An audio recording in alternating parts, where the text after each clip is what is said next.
Mother సెంటిమెంట్తో Bichagadu, father సెంటిమెంట్తో యమన్. ఈ డెఫినెట్గా ఈ సినిమా భిక్షగాడు అంత హిట్ అవ్వాలని నేను మనస్ఫూర్తిగా కోరుకుంటున్నాను. ఎందుకంటే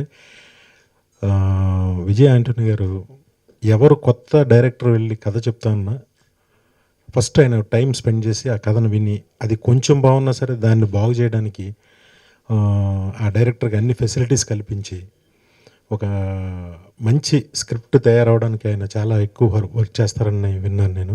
అందుకు నేను ఆయన అభినందిస్తున్నాను. కొత్త డైరెక్టర్లు ఎంతోమందికి ఆయన అవకాశం ఇస్తున్నందుకు.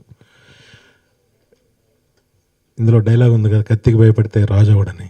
అలాగే ఈయన నేను హీరో అవుతానని ఆయన ఒక మ్యూజిక్ డైరెక్టర్గా భయపడి ఉంటే ఈయన హీరో అయ్యి ఉండేవాడు కాదు. భిక్షగాడు లాంటి ఒక మంచి సినిమాలు మనకు వచ్చి ఉండేవి కాదు. Thank you sir. మీరు డైరెక్టర్స్ అందరినీ, కొత్త డైరెక్టర్స్ని ఇంట్రడ్యూస్ చేస్తున్నందుకు వాళ్ళందరి తరఫున నా ధన్యవాదాలు తెలియజేస్తున్నాను. ఈ సినిమా నిర్మాత రవీంద్ర రెడ్డి గారు నాకు మంచి స్నేహితుడు, మంచి టేస్ట్ ఉన్న ప్రొడ్యూసర్. ఇప్పుడు సాయితో ఒక మంచి సినిమా చేస్తున్నాడు మన బోయపాటి శ్రేణి గారితో, పెద్ద బడ్జెట్లో.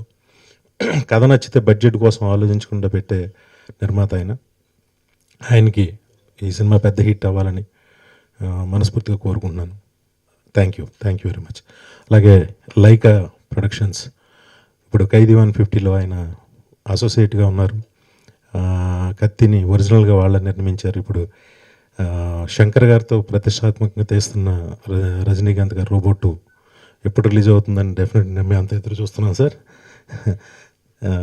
ఈ సినిమా కూడా లైకాకి మంచి హిట్ అవ్వాలని, ఫస్ట్ సినిమా మాది పెద్ద హిట్ అయింది, ఇది కూడా ఈ అసోసియేషన్ కూడా పెద్ద హిట్ అవ్వాలని మనస్ఫూర్తిగా కోరుకుంటూ సెలవు తీసుకుంటున్నాను. Thank you. Please subscribe. Please do subscribe. Please subscribe. Please subscribe. Please subscribe to our YouTube channel.